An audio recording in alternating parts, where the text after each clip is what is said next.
வணக்கம். உங்க பிசினஸ அடுத்த லெவலுக்கு கொண்டு போகணும்னு நினைக்கிறீங்களா? அப்போ சீனாவிலிருந்து பொருட்களை இறக்குமதி செய்யறது ஒரு சூப்பரான ஐடியா. ஆனா அந்த வழி கொஞ்சம் குழப்பமா, சிக்கலா இருக்கும்னு தோணுது இல்லையா? கவலையே வேண்டாம். அதை எப்படி ரொம்ப சிம்பிள் ஆக்குறதுன்னு தான் நாம இப்போ பார்க்க போறோம். உங்களுக்கான ஒரு தனி பிராண்ட உருவாக்கணும் இல்லனா நல்ல லாபத்துல பொருட்களை விற்கணும்னு ஒரு எண்ணம் உங்க மனசுல ஓடிட்டே இருக்கும். உங்க பிசினஸ் வளர்ச்சிக்கு இது ஒரு சரியான மூவா கூட இருக்கலாம். ஆனா மொழி பிரச்சனை வருமோ, சரியான சப்ளையர் எப்படி கண்டுபிடிக்கிறது, குவாலிட்டி எப்படி இருக்கும்னு ஏகப்பட்ட கவலைகள் நம்மள ஒரு படி பின்னாடி இழுக்குது இல்லையா? இந்த எல்லா தயக்கத்தையும் உடைக்க ஒரு தெளிவான வழி இருந்தா எப்படி இருக்கும்? வாங்க, இந்த இறக்குமதி பயணத்தை ரொம்பவே நம்பிக்கையோட செய்யறதுக்கு என்னென்ன வழிகள் இருக்குன்னு கொஞ்சம் டீடைல்டா பார்க்கலாம். யோசிச்சு பாருங்க. ஒரு பொருளை தேடுறதுல இருந்து அது உங்க கைக்கு வர்ற வரைக்கும் ஒவ்வொரு ஸ்டெப்லயும் உங்களுக்கு வழிகாட்ட ஒரு எக்ஸ்பர்ட் டீம் இருந்தா எப்படி இருக்கும்? அத பத்தி தான் நாம இப்போ பார்க்க போறோம். இந்த இடத்துல தான் ICTCS உள்ள வராங்க.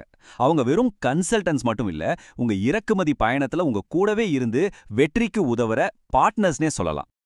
இங்க ஒரு முக்கியமான விஷயத்த நாம புரிஞ்சுக்கணும். சாதாரணமா ட்ரேடர்ஸ் ஒரு பொருளை வித்துட்டா அவங்க வேலை முடிஞ்சிடுச்சு. ஆனா ICTCS ஓட அப்ரோச் டோட்டலா வேற. அவங்க நீங்க வாங்கின பொருளை வச்சு உங்க பிசினஸ் எப்படி ஜெயிக்க போகுதுன்றதுல தான் கவனம் செலுத்துறாங்க. இது வெறும் வியாபாரம் இல்ல, இது ஒரு பார்ட்னர்ஷிப். இந்த நிறுவனத்தோட ஃபவுண்டர் சொல்ற இந்த வார்த்தைகளே அவங்களோட நோக்கத்தை ரொம்ப தெளிவா காட்டுது. சிம்பிளா சொல்லணும்னா, அவங்க உங்க பக்கம் நின்னு உங்களுக்காக வேலை செய்வாங்க. சரி, இதனால உங்களுக்கு என்ன லாபம்? முதல்ல உங்களுக்கு என்ன வேணும்னு அவங்க ஆழமா புரிஞ்சுப்பாங்க. அப்புறம் சரியான நம்பிக்கையான சப்ளையர்ஸை கனெக்ட் பண்ணுவாங்க. இதோட கடைசி நோக்கம் என்னன்னா, நீங்க எந்த டென்ஷனும் இல்லாம உங்க பிசினஸ்ல மட்டும் கவனம் செலுத்தணும். அவ்வளவுதான். ஓகே, இந்த A to Z சர்வீஸ்னு சொல்றாங்களே, அது நிஜத்துல எப்படி வேலை செய்யும்? அவங்களோட செயல்பாட்டு முறை என்னன்னு இப்ப பார்க்கலாம். அவங்க ப்ராசஸ் ரொம்ப சிம்பிள். வெறும் 4 ஸ்டெப்ஸ் தான். எல்லாமே உங்ககிட்ட இருந்து தான் ஆரம்பிக்குது. அதாவது உங்க தேவைகளை ஆழமா புரிஞ்சுக்கிறதுல. அதுக்கப்புறம் உங்க தேவைக்கேத்த சரியான சப்ளையரை அவங்க தேடி கண்டுபிடிப்பாங்க. குவாலிட்டி, விலை எல்லாம் ஓகே ஆனதும் கஷ்டமான இறக்குமதி வேலைகளை எல்லாம் அவங்களே பார்த்துப்பாங்க. உங்களுக்கு எல்லாமே ஈஸி.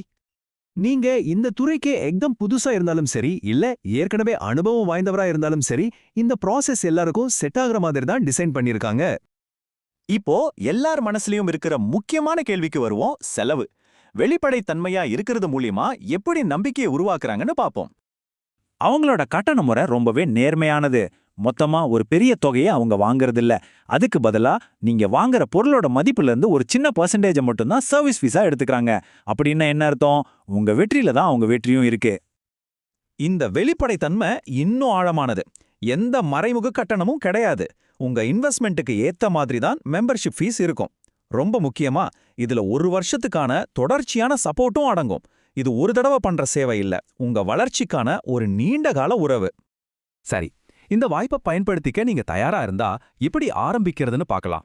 நீங்க நினைக்கிறத விட இது ரொம்பவே சுலபம். பிசினஸ் பண்றவங்க எப்பவும் பிஸியா இருப்பாங்கன்னு அவங்களுக்கு தெரியும். அதனால தினமும் காலையிலயும் சாயங்காலமும் குறிப்பிட்ட நேரத்துல ஆலோசனை தராங்க. உங்க வேலைக்கு எந்த தொந்தரவும் இல்லாம உங்களுக்கு வசதியான நேரத்துல நீங்க அவங்கள காண்டாக்ட் பண்ணி உங்க பயணத்தை ஆரம்பிக்கலாம். ஆமா, அந்த முதல் அடியை ரொம்ப நம்பிக்கையோடு எடுத்து வைக்கிறதுக்கான நேரம் இதுதான். ஆரம்பிக்கிறதுக்கான வழிகளும் ரொம்பவே மாடர்ன் அண்ட் ஈஸி. அவங்க டெலிகிராம் குரூப்ல ஜாயின் பண்ணி உங்க தேவைகளை சொல்லலாம், இல்லனா ஒரு வாய்ஸ் மெசேஜ் அனுப்பிச்சு கூட டீடைல்ஸ் கேட்கலாம். சீனால இருந்து இறக்குமதி பண்றதுல இருக்கிற அத்தனை சிக்கல்களையும் நீக்கிட்டு ஒரு சரியான வழிகாட்டுதல் உங்க கையில கிடைச்சா உங்க பிசினஸை எந்த உயரத்துக்கு கொண்டு போக முடியும்?